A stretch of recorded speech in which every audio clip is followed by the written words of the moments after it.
lane VUP at Quininagar junction on NH 566 हे 4 किलोमीटरची किंमत 472 कोटी रुपये आहे. माझी मुख्यमंत्र्यांना आणि मुख्य सचिवांना विनंती आहे की मी या रस्त्याचं जेव्हा जेव्हा निरीक्षण करतो तेव्हा या रस्त्यामध्ये काही सरकारी लोकांनी अतिक्रमण केलं असा माझा डाऊट आहे, कारण त्याची विड्थ काही बरोबर नाही आहे. आता हे काम करण्याच्या आधी हा रस्ता तुम्ही मोजून घ्या आणि आपल्या रेकॉर्ड प्रमाणे जे असतील त्यांना नोटीस द्या आणि ते पाडायला लावा, आणि त्यांनी जर मुदतीत नाही पाडलं तर बुलडोजर लावून मी पाडून देण्याची व्यवस्था करून देईन. पण मोजून घ्या एकदा. दुसरं असं आहे की यामध्ये एक अजून सीएम साहेबांना विनंती आहे की फ्लाइंग झोन मध्ये काही अडचणी आहेत.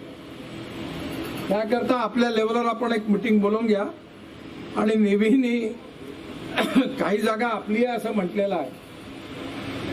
माझा अंदाज आहे की नेव्हीची बिल्डिंग जी आहे कंपाऊंड वॉल तिनेच रोडवर अतिक्रमण केला. मी 2-4 वेळा आमच्या अधिकाऱ्यांना सांगितलं होतं. एकदा हे मोजून घ्या.